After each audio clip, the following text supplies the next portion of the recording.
J'ai remarqué ça, mais ici à l'Opérette, il y a c'est beaucoup de paysans d'Irviac qui viennent planter leurs patates.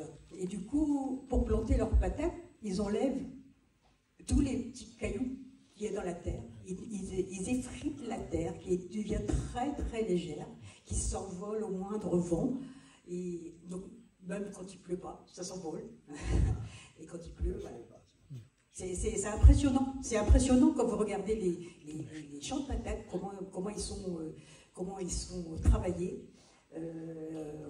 C'est incompréhensible parce que normalement on devrait tendre à travailler de moins en moins, enfin ne pas trop remuer la terre. Et là, je comprends pas comment on autorise ça. Parce que, alors forcément, eux, ils disent que c'est très important pour eux parce que ça leur enlève du travail, parce que quand ils enlèvent leurs pommes de terre avec leur machine, et effectivement, il n'y a pas de cailloux qui viennent dedans. Mais ça dénature tout le sol. Et tout sur l'Opérette, partout, Irviac, tout ça, vous n'avez plus que de la terre fine. Et effectivement, ça c'est un phénomène qui a été très bien décrit dans Silence dans les champs de Nicolas Legendre, où effectivement il y a tout un passage où il s'est promené sur les bords de la Mignonne, et effectivement ce système d'érosion des sols a été bien décrit, avec effectivement la terre qui se retrouve de fait dans les rivières et puis dans le fond de la rade, et donc qui ramène avec elle effectivement toutes les saloperies qui vont avec, quoi.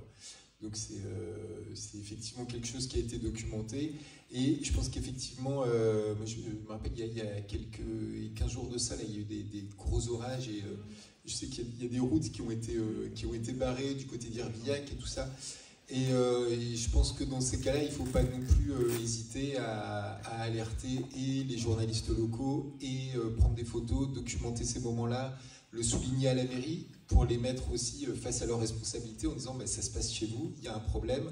Voilà, en tout cas de faire remonter ces soucis-là. Je ne promets pas un changement du jour au lendemain, mais effectivement ça fait partie, voilà, quand on parle de pression sur l'environnement, on peut aussi se dire qu'à l'inverse, on peut aussi mettre en tant que citoyen la pression à certains endroits, et que là ça en fait partie. Il y a des municipales dans quelques mois, voilà, les élus ont aussi des responsabilités et des devoirs. Et alors, du coup, je pense aussi que vous avez dénoncé, enfin, voilà, la façon dont on nettoie les routes et les talus, où on va couper. Pour moi, c'est la programmation de la destruction des talus, parce que ils vont couper jusqu'à la terre, les racines des arbres sont mises à nu. C'est quoi ce bordel? Enfin, comment on peut... Moi, franchement, je trouve que on lutte, mais eux, ils emploient de plus en plus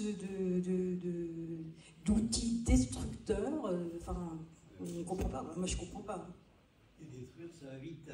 Détruire, ça va vite, et on le voit bien, parce que quand il s'agit de reconstruire les talus, ça met beaucoup plus de temps que de les foutre en l'air. Oui, carrément. Alors, Anne-Marie, Marie-Laure, pardon, tu voulais nous montrer des petites images que tu as prises récemment, je crois. Donc, hier midi, j'avais orthoptiste près de la plage du Moulin Blanc, et voilà la plage du Moulin Blanc, avec plusieurs lisières d'algues vertes. Hubert y était allé aussi il y a une semaine, il avait regardé sous les algues vertes et il avait vu qu'il n'y avait plus de vie en dessous, que ça commençait à s'accumuler, que ça commençait à pourrir en dessous. Donc oui, ça y est, ça arrive chez nous, hein, voilà. Et on le voit maintenant. Mais on le voyait avant, mais il le nettoie. Oui, mais là, c'est pas nettoyé. Oui, mais ça va être, voilà. Là, tu repasses la semaine prochaine, ça va être nettoyé. Alors ça détruit toute la plage, hein, parce que du coup, il y a c'est plus vivant, hein, parce que tous les insectes qui vivent dans le sable et tout ça sont aussi ratissés avec les engins. Hein, c'est une destruction. Et pourtant, comme disait Monsieur Lelay, on pourrait refaire du lin, parce que ce que j'ai appris là en regardant un peu sur Internet, c'est que la presqu'île de Plougastel, elle s'est enrichie grâce au lin, bien avant la fraise, c'était la culture du lin ici, le tissage du lin qui a enrichi toute la presqu'île et toute la Bretagne, mais surtout ici. Donc c'est possible d'y revenir, voilà, et de relocaliser du tissage et tout. Voilà, c'est l'avenir qu'on aimerait, nous, parce que oui, nous, pour nos enfants, on aimerait bien qu'ils puissent aller se baigner, hein, voilà, sur les plages où on va se baigner, parce que, ben voilà, on aime bien aller à Plein de 13, ben non, c'est une soupe d'algues. On aime bien aller, voilà, sur la plage du Moulin Blanc, mais sans se baigner, parce que bon, c'est vraiment, c'est pas possible. Oui.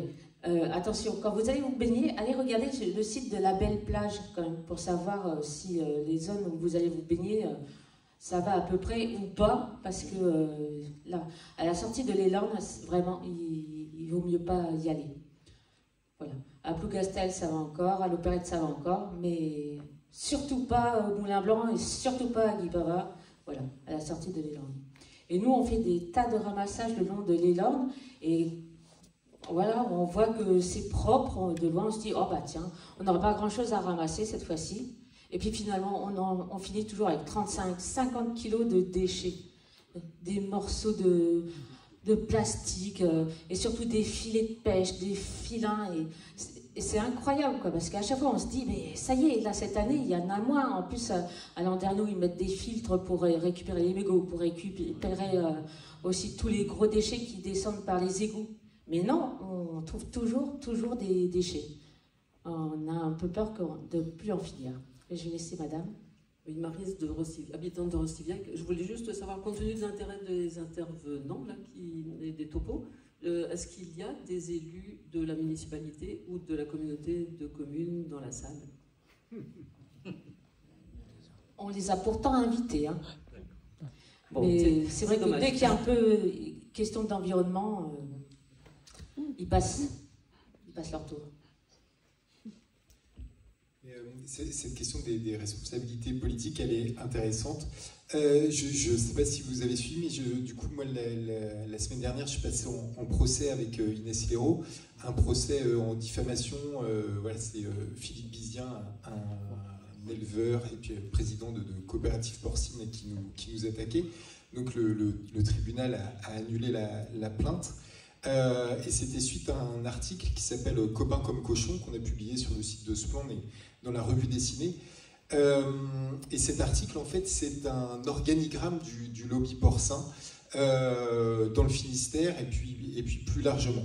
Et je pensais à ça parce qu'effectivement, sur la responsabilité des élus, c'est aussi voir les élus près de chez soi, ben voilà, pour qui ils roulent. Est-ce que c'est pour l'intérêt général ou est-ce qu'il y a aussi des intérêts particuliers, et notamment au niveau du lobby porcin ou plus généralement de l'agroalimentaire breton.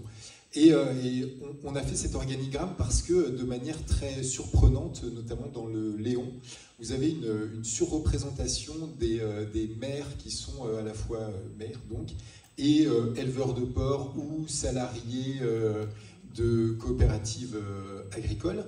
Et ces gens-là, à partir du moment où on est maire, on peut siéger, on a le droit, si on le veut, à la commission locale de l'eau. On retrouve de manière assez systémique en Bretagne, à la tête de ces commissions locales de l'eau, des gens qui vont être soit éleveurs de porc, soit salariés de coopératives porcines, etc. Donc, cet amour soudain des poissons pour les éleveurs de porc nous a beaucoup surpris. Donc voilà, on l'a documenté dans cet article.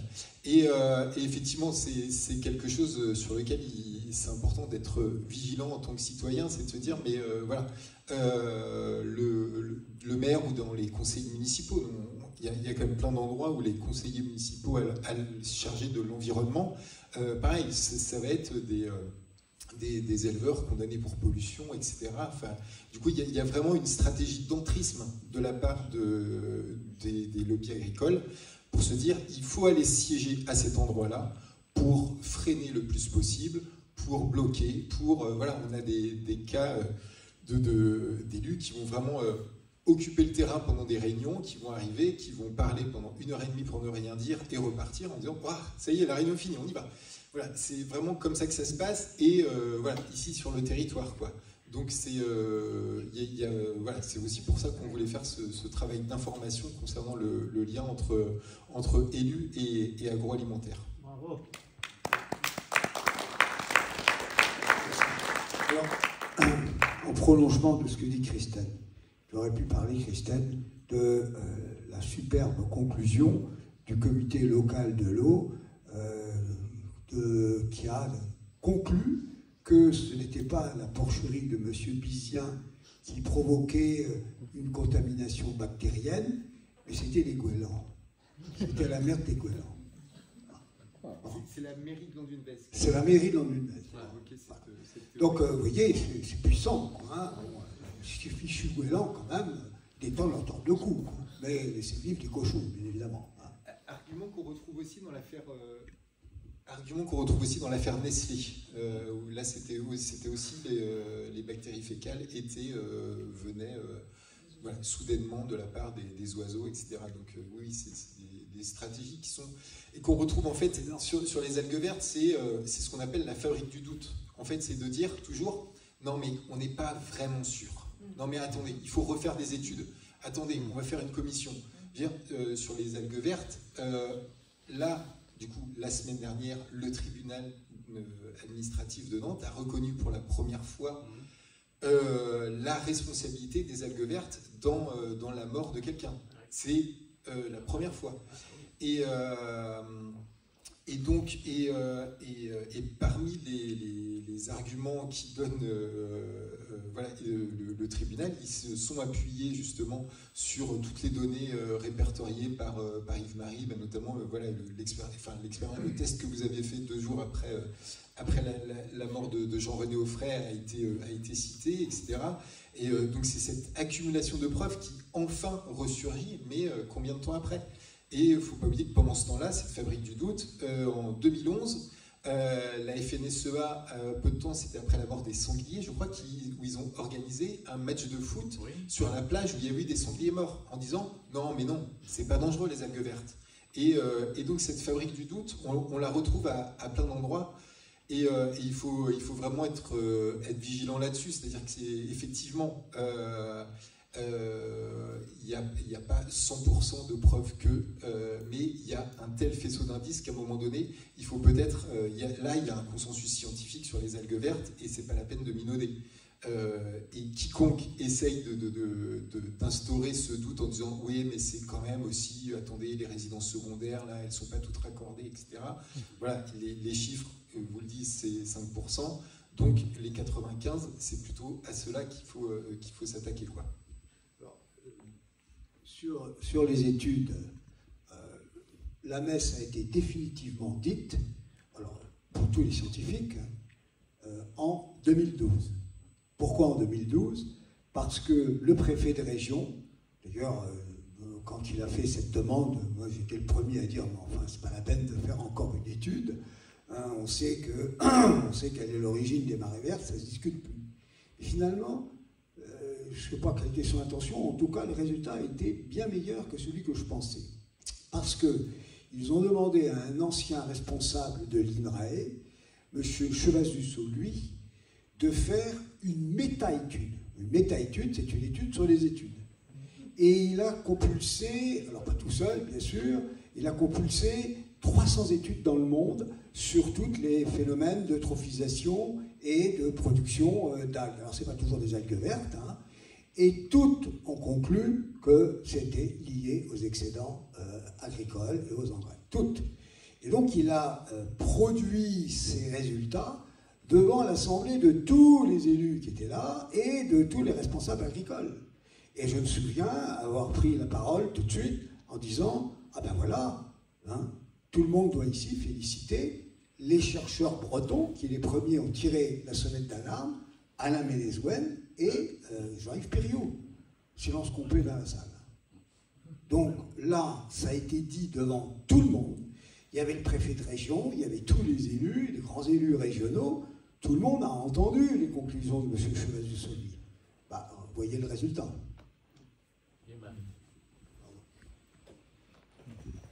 Oui, Oui, en fait, je pense à quand on était à l'Okirec avec Yves-Marie, avec les journalistes, on voyait une famille qui essayait de contourner, ils s'inquiétaient pour passer l'endroit. Donc, il y a beau avoir des plaques et tout ça, et Yves-Marie me dit, il faut qu'on aille les voir. Il faut qu'on aille les voir parce que, en fait, ils ont contourné, mais ils ont pris peur. Et donc, nous, dans le suivi, on suit les familles qui sont victimes. Donc, c'est vrai qu'on a créé une association défense des victimes des algues vertes. Pourquoi? Parce que quand Thierry Morfoise, quand vous assistez au tribunal des affaires sociales, quand vous voyez les parents Morfoise, ça réveille toute la douleur de la perte de Thierry. Moi, je suis intervenu à la fac de Quimper. Le représentant de l'ADAS, il a dit c'est dans un autre département, monsieur, la justice. C'est pas vrai. Thierry Morfoise était broyé dans les algues vertes. Donc, on a créé Défense des victimes des algues vertes pour soutenir Jean-René Offray et tous les victimes des algues vertes. Et c'est important, cette association. Elle est à Pommeraye. Vous pouvez adhérer à cette association qu'on a créée. Et le docteur Philippe, il est dans cette association. Or, c'est un urgentiste remarquable. Chaque fois, il est tombé sur les soins. Monsieur Briffaut, en fait, à Saint-Michel-en-Grève, il ramassait les algues, monsieur Briffaut, et puis il y a une infirmière qui passe et qui voit un tracteur qui fait des zigzags, il est en syncope. Donc, monsieur Briffaut est intervenu, je reviens sur la réunion de 2008, il dit, j'étais dans le coma pendant tant et tant, j'ai failli mourir, voilà, j'ai failli... Et quand monsieur Fillon est venu avec 3 ministres, Yves-Marie a fait introduire monsieur Briffaut devant madame Roselyne Bachelot, ministre de la Santé, et il a raconté ça, elle était blanche comme un cachet d'aspirine, évidemment. Et donc, cette question des victimes des algues vertes, c'est important.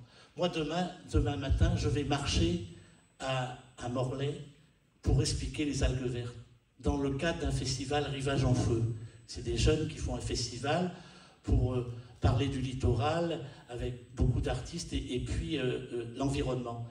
Et donc, je vais marcher de Térénès à Dourduf et expliquer devant la baie de Morlaix les algues vertes. Et donc, voilà, les ostréiculteurs, moi, ça m'a... Parce que leur profession est en danger, en fait. Leur profession est en danger. Et là, ça interroge. Et quand nous, on est invités à la fête de l'huître, c'est intéressant parce qu'on voit que tous les acteurs du littoral, on doit marcher ensemble. Donc, voilà, je trouve que... Voilà, je voulais rajouter ça.